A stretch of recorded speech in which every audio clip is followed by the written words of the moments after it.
4 de la materia de microcontroladores con el ingeniero Francisco Terán para la presentación del proyecto final de un osciloscopio. El equipo está conformado por su servidora Victoria Villalobos, Miguel Calabarra, Ana Paulina Cabrales, Armando García Reyes y Esteban Cano. Este proyecto es un osciloscopio básico, funciona con un PIC 18F4550 y pues lo demás lo vamos a explicar en el video.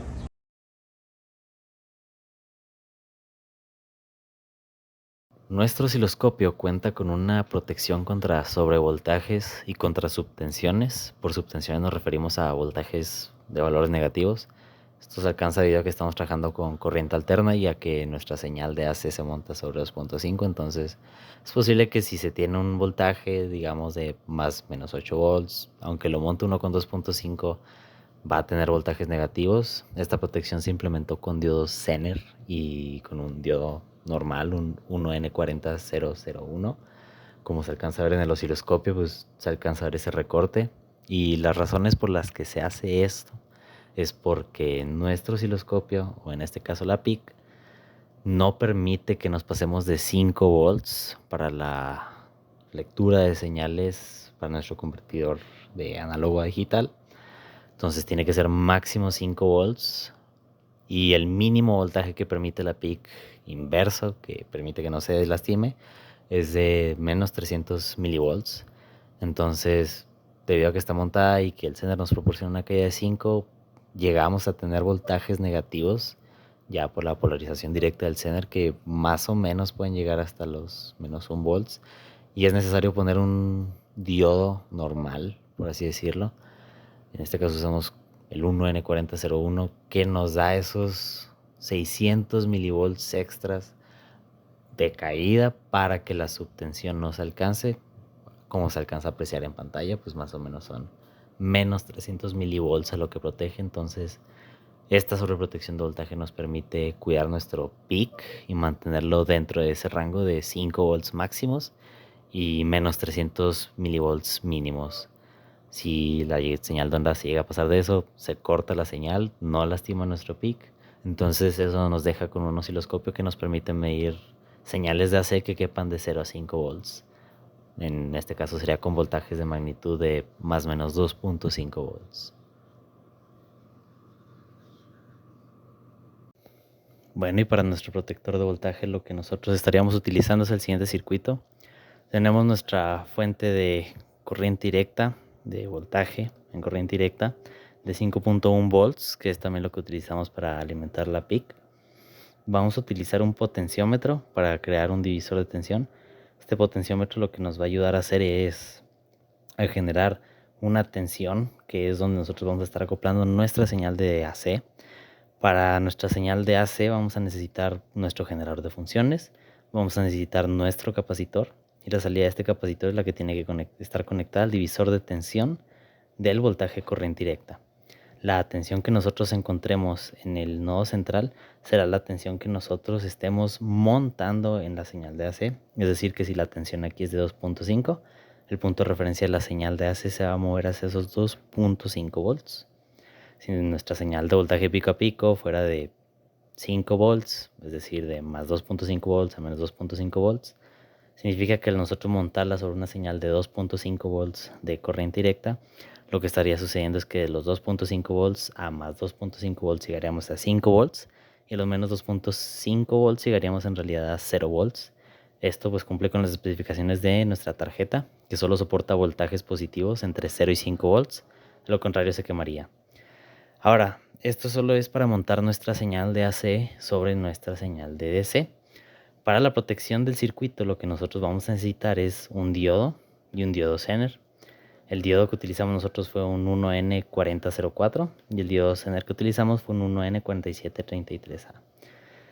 Si nosotros no utilizamos el 1N4004, lo que va a suceder es que este diodo Zener va a forzar una caída de 5 volts, pero va a permitir el pase o el paso de voltajes negativos. Nuestro PIC solo soporta hasta menos 300 milivolts negativos. Si llegamos a superar esa cantidad, pues nuestro PIC sufriría daños. Entonces es importante que utilicemos este diodo de aquí, que este diodo lo que hace es, al polarizarse de forma inversa, es decir, al existir un voltaje negativo, pues no conduce o genera una caída de voltaje, que lo que hace es limitar la corriente negativa que puede llegar hacia nuestro pic. Si nosotros le damos play aquí a la simulación, veremos que el voltaje de pico a pico está a 10 volts pico a pico, que supera por mucho la cantidad de voltaje que permite nuestro pic. Pero nuestro diodo Zener nos está limitando esa cantidad de voltaje a 5.05 volts aproximadamente. Y en voltajes negativos nos estará limitando a menos 450 milivolts. Si bien aquí en simulación este es un límite que se está pasando de lo que deberíamos nosotros estar utilizando en nuestro pic, es importante saber que a la hora de nosotros hacer pruebas con nuestro diodo usando un osciloscopio, podemos darnos cuenta que esa caída realmente está un poco más arriba. Eso significa que realmente en pruebas de laboratorio tal vez nos encontremos con que la caída sea a los menos 300 milivolts. En nuestro caso sería los menos 250 milivolts, lo cual permite que nosotros podamos utilizar este circuito como un circuito de protección. Entonces nuestro diodo Zener nos proporciona la protección contra sobrevoltajes, es decir, que se pase los 5 volts. Y nuestro circuito con el diodo normal nos permite que no se pase los voltajes negativos, y el nodo que se encuentra en el centro de estos dos diodos es el que iría a la salida, y es la salida de nuestro protector de voltaje, y iría a la entrada de nuestro osciloscopio digital, es decir, a la entrada analógica de nuestro PIC, donde ya nosotros haremos lecturas y pues podríamos cambiar la escala, frecuencia y cosas así. Lo importante es saber que necesitamos una fuente DC, un divisor de tensión para montar el AC sobre esa DC, de preferencia un potenciómetro. Si llegamos a conectar con el PIC o con otros circuitos, realmente el divisor de tensión no va a funcionar si tenemos la misma resistencia a un lado del otro. Entonces hay que hacer un ajuste en vivo. Necesitamos un capacitor. Entre más grande sea el valor del capacitor, mejor será para bajas frecuencias.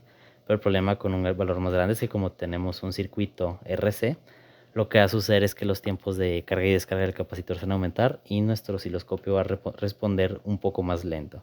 Si nosotros bajamos los valores, nuestro osciloscopio responderá más rápido, pero el problema es que no se volverá tan bueno para señales de baja frecuencia. Después dijimos que necesitamos este diodo para evitar el paso de voltajes negativos, y finalmente nuestro diodo Zener para que nos limite las sobretensiones. El nodo del ánodo común del Zener tiene que estar conectado a tierra. Este diodo tiene que estar conectado al nodo central del divisor de tensión, que también es el nodo en el que está la salida del capacitor. Y esta fuente de DC se tiene que conectar tan simplemente a los dos lados del potenciómetro y a tierra. Y eso es prácticamente todo lo que se necesita para el protector contra sobrevoltaje y subtensiones.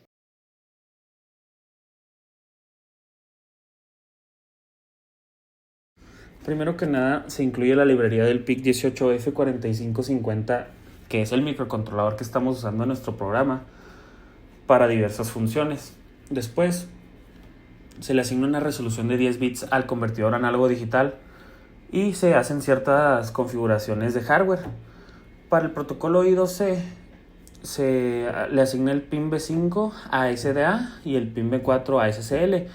Con estos pines se lleva a cabo la comunicación del PIC a la pantalla OLED que se está usando. Esto se hace a una velocidad de 400 kilobits por segundo. Posteriormente tenemos la dirección de memoria del display que acabo de mencionar.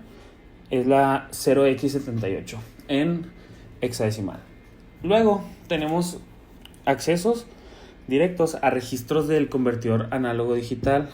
Podemos verlo con directivas de preprocesador como byte, y luego por ejemplo tenemos add con 0 igual a 0xfc2 en hexadecimal. Posterior a ello tenemos la librería. Esta se consiguió en internet buscando pues una que nos funcionara para manejar el driver del panel OLED que se está usando en este caso. Posterior a ello se tienen ciertas declaraciones de funciones, entre ellas dibujar interfaz, dibujar onda, leer ADC, setFrec y setVolt. Estas pues se irán utilizando a lo largo del programa, como por ejemplo en la función principal. Esta parte inicial del programa termina con la declaración de variables globales, donde se tienen cadenas para mostrar escalas de voltaje y tiempo, así como también variables flotantes, las cuales son mVolt, Frec y TD. Estas serán utilizadas posteriormente en el programa. Esta es la explicación de la función main. Primero, se declaran como salidas los bits del 0 al 3 del tristor. Aquí es donde tenemos nuestros pines del AN0 al AN3. Van a ser entradas analógicas.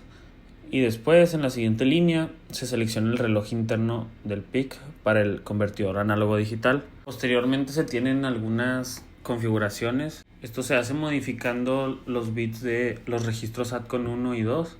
Luego se inicializa la pantalla OLED y se limpia para quitar cualquier basura que podría haber quedado de antes de correr el programa. Y por basura se entiende cualquier información no deseada.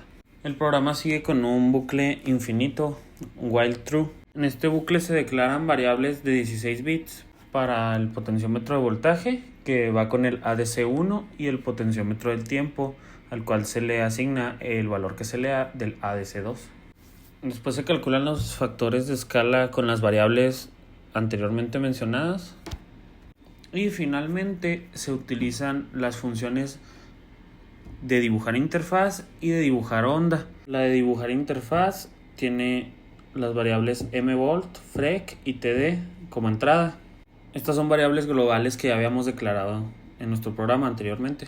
Y la función dibujar onda utiliza la variable ESCV y tDelay. La función leer ADC se utiliza para obtener una lectura del convertidor análogo a digital desde un canal en específico. En la primera línea se selecciona el canal analógico que se quiere leer usando el número que se pasa como parámetro. Después se tiene un pequeño delay que sirve para que la señal del canal se estabilice correctamente antes de iniciar la conversión.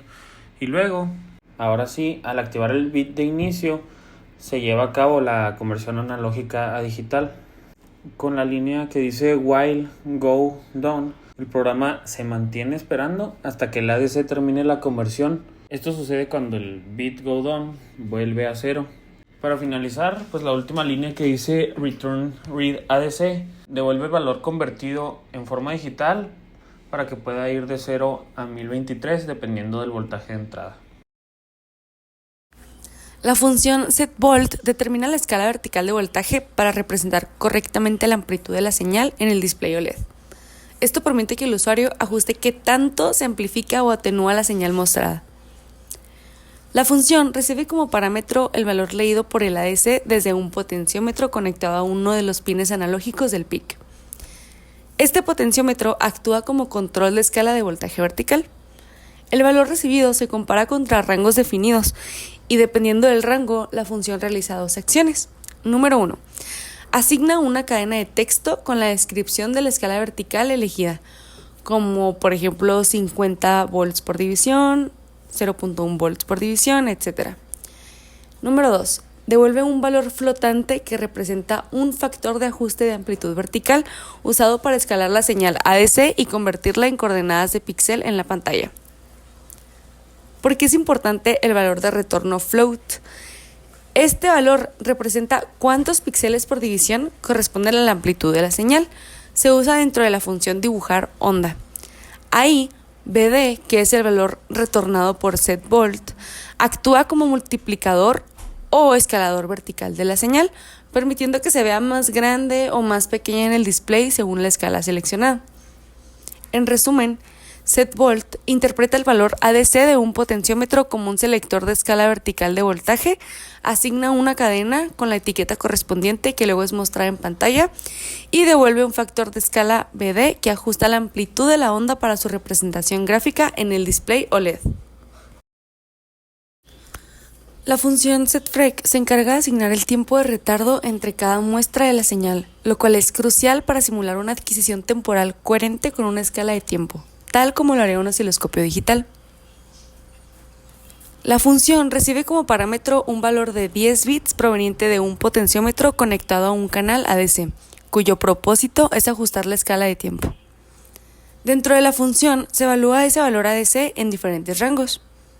Cada rango está asociado a, número 1, una cadena de texto que representa la escala seleccionada, por ejemplo, 1 milisegundo por división.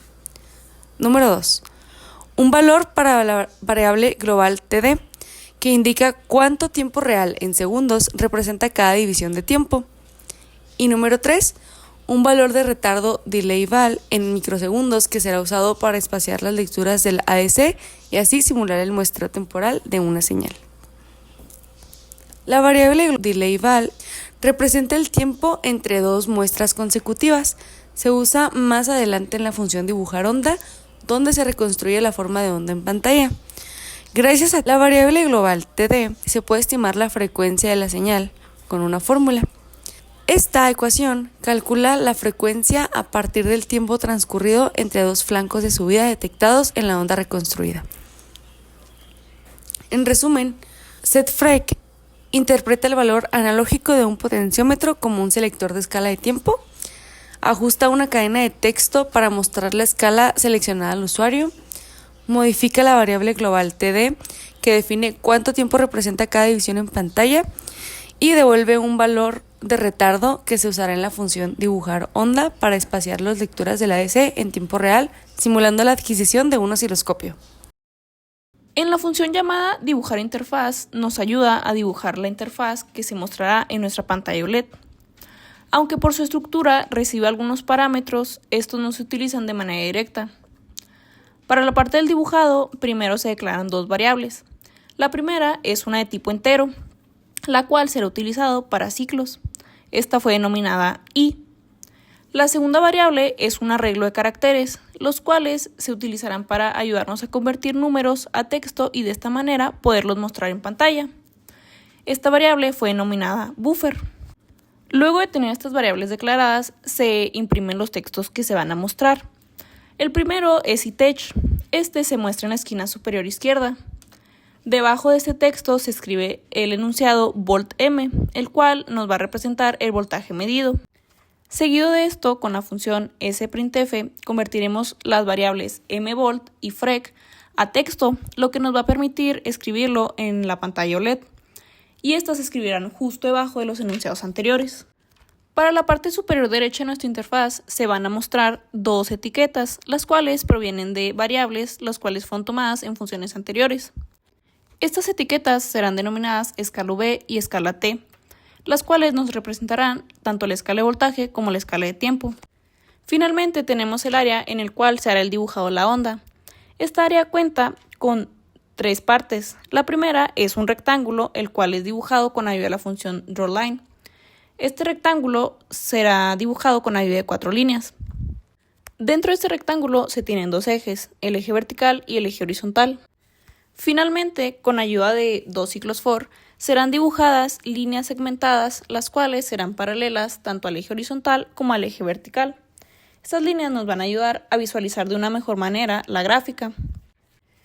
En resumen, esta función nos ayudó a mostrar texto, valores y el área de dibujado de la onda, las cuales serán mostradas en nuestra pantalla OLED como interfaz. Dibujar onda. La función dibujar onda puede dividirse conceptualmente en tres grandes partes: en lectura y dibujo de la señal, sincronización mediante trigger y cálculo de parámetros como frecuencia y voltaje de pico. Para entender mejor su funcionamiento, primero explicaremos qué hace a nivel general y cómo lo hace. Empecemos con lectura y conversión de señal. El objetivo principal de esta función es graficar una señal analógica en una pantalla, simulando el comportamiento de un osciloscopio. Para esto se realizan 137 lecturas del pin RA0, que es la entrada analógica del microcontrolador conectada a la señal que queremos visualizar. Estas lecturas son valores digitales entre 0 y 1023, que corresponde a una conversión ADC de 10 bits. Luego estos valores se transforman en coordenadas en píxeles, para poder dibujarlos en la pantalla OLED. La conversión mapea el rango de 0 a 1023 a un rango vertical de píxeles entre 10 y 62, que es la zona destinada para mostrar la onda. Este mapeo también puede escalarse con el parámetro VD para ajustar visualmente la amplitud de la señal. El siguiente punto es la sincronización o el trigger.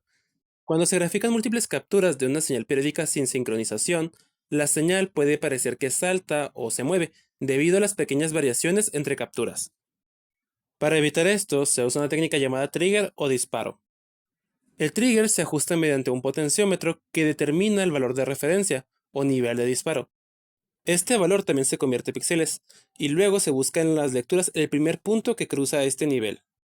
A partir de este punto se dibujan los siguientes 84 datos, que son los que se muestran finalmente en la pantalla. Esto asegura que todas las señales inciden desde el mismo punto de referencia, haciendo que la onda se vea estática y estable, como en un osciloscopio real. Ya como último punto sigue el cálculo de parámetros como voltaje de pico y frecuencia. Para empezar, el voltaje de pico. Una vez leída la onda, se determina su voltaje de pico buscando el valor máximo y mínimo en las muestras originales, en la escala ADC. La diferencia entre ambos da el voltaje de pico a pico y dividiendo entre 2 se obtiene el voltaje de pico. Este valor se escala por el factor 0.004887 que corresponde al valor de ADC, que es 5 volts entre 1023. Para estimar la frecuencia se busca el paso de la señal por un umbral fijo, que vendría siendo y igual a 36, que representa el cero del eje vertical del osciloscopio. Se identifican dos puntos consecutivos donde la señal cruza de abajo hacia arriba, flanco de subida. La distancia entre estos dos puntos es la longitud de onda en píxeles. Finalmente, considerando el tiempo por división, TD, se calcula la frecuencia como el inverso del periodo estimado. Es importante destacar que debido a la baja resolución del sistema y a la limitada cantidad de muestras, la frecuencia calculada puede no ser muy precisa. Esta es la cabecera de la función. Recibe tres parámetros. Delay-val, que define cuánto tiempo esperar entre cada muestra de la señal. BD, un factor de escalado vertical para visualizar la amplitud. Y P, para el valor del potenciómetro que define el trigger. Luego están las variables locales, las cuales son onda, que almacena las lecturas de ADC crudas. BO, que almacena los valores convertidos a coordenadas en pantalla. Trigger, el nivel del trigger de disparo. DRVA, desplazamiento horizontal para sincronizar con el trigger. Bmin y Bmax para determinar el voltaje de pico.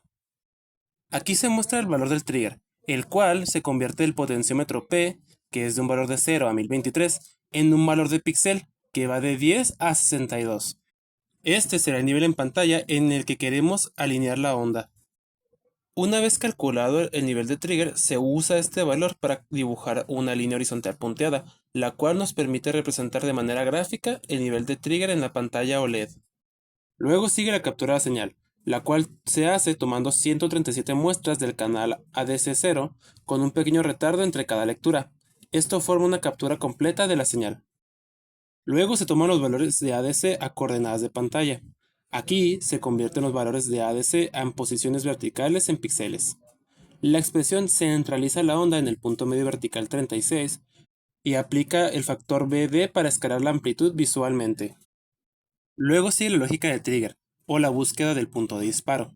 Este bucle busca el primer punto de la señal que cruce con el nivel de trigger. El índice de RVA marca cuántos datos hay que descartar al inicio para que la visualización comience justo en el disparo. Después sigue el bucle que dibuja la señal. En este bucle se realizan principalmente tres tareas. La primera es que se dibujan líneas conectando puntos consecutivos de la señal. La segunda, se validan los límites de los valores de 10 a 62 para evitar salir del área de dibujo. Y la tercera es que si algún valor está fuera de rango, se corrige y se evita dibujar esa línea para evitar saltos gráficos. Luego sigue el cálculo del voltaje de pico. En esta parte del código se obtienen los valores de ADC máximo y mínimo, luego se calcula el voltaje de pico a pico y se divide entre 2 para obtener el voltaje de pico. Ya para finalizar, se multiplica por el factor 0.004887, que corresponde a la resolución del ADC, que son 5 volts entre 1023. Para el cálculo de la frecuencia, el código se divide en dos partes. La primera busca dos cruces por el umbral, flanco de subida. El umbral se fija en 36, que es el punto medio de la pantalla. Una vez que el código detecta que se pasó dos veces por el umbral, se calcula la longitud de onda y con eso la frecuencia de la señal.